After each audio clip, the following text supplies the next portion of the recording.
Hello, you're watching PC Jack. Today, we're going to be building a nice little entry-level gaming PC targeted specifically at 1080p gaming. Been a while since I've uploaded a build video, so I'm really excited to have a new system to work on.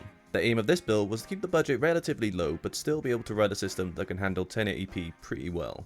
For our CPU, we have a Ryzen 5 5500, which is a 6-core 12-thread CPU. I've never worked with this CPU before, but given it could be bought for less than £100 in the UK and offers near performance within roughly 15% of the 5600, this CPU should be pretty suitable given the workload for this system.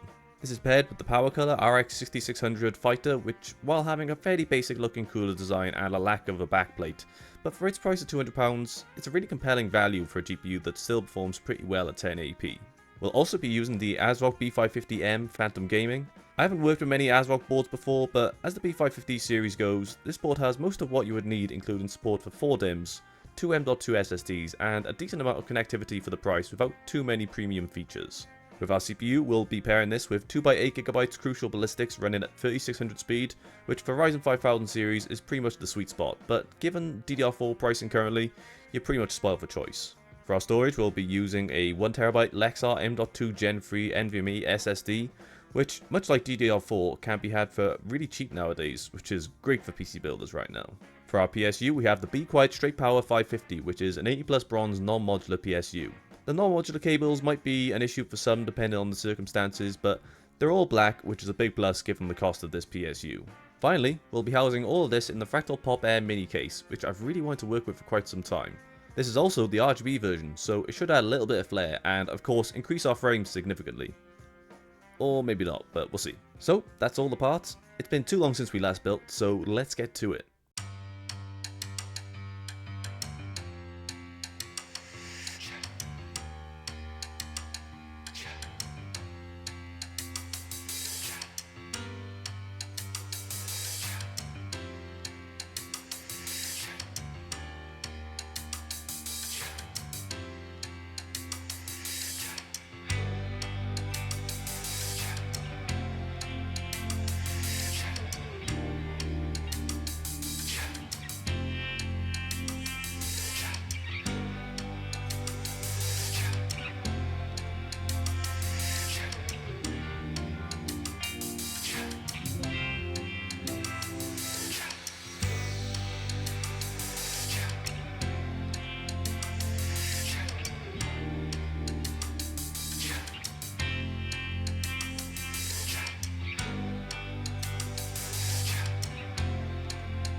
So, the build went pretty smoothly.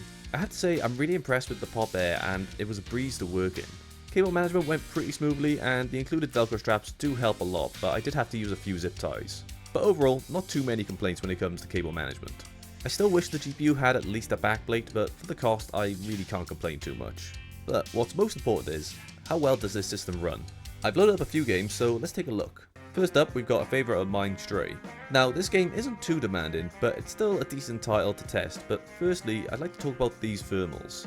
Our CPU is sitting pretty comfy at around 50C, so that little stock Wraith Stealth cooler is handling just fine. Later in the testing, you will see the CPU start to peak a little higher around 60C, but even that is completely normal. Our GPU though is a little higher at around 70C, which even that is still absolutely fine. We're getting plenty of airflow with the Pop Air Mini, so at least we can say the temperatures shouldn't be an issue, especially more so with these lower powered components. In regards to performance though, we're running at our target resolution, which is 1080p, with an uncapped frame rate and, as you can see, maxed out high settings. Now, initially there was some stutter, but that's more attributed to the game itself, but I'm guessing after some shader compilation in the background, it's smoothed out fairly well. We're sitting comfortably above 100 FPS, so it's pretty clear this game isn't an issue to run for this system. But let's push things a little bit further with another game. Next up, we have Returnal. Now, strangely, I had a message pop up to say the system doesn't reach the requirements for the game, despite our specs actually exceeding the minimum specs, which is a little odd. Still, we could boot up the game, and being as eager as I am, I decided to opt for epic settings with ray tracing disabled. RT performance isn't really the strong suit of the lower end of RDNA 2 cards, so I wouldn't run with these enabled anyway, but the game still looks great without it on.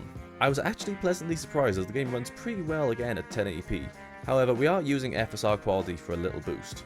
Either way though, we get the occasional dip here and there, but overall the game manages to maintain 60 plus FPS.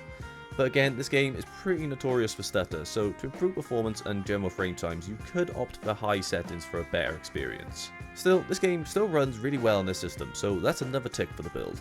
Let's round things out with the newest and possibly most intensive title for this system. Yep, we're going for Starfield.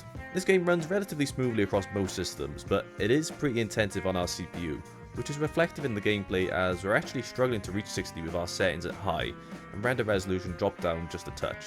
After switching to the medium preset though, we get a decent little boost. Not quite the 60 FPS, but even still, the game is very playable, and I could pretty comfortably play through with these settings.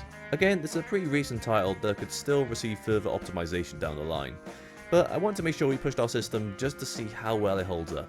Overall, I'm pretty impressed, and I think this system is probably a great entry level rig for those looking to dip their feet in when it comes to PC gaming.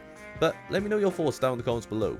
If you enjoyed this video, then please feel free to like and subscribe for more videos on the way soon. You can follow me on Twitter and Instagram at PCJack94.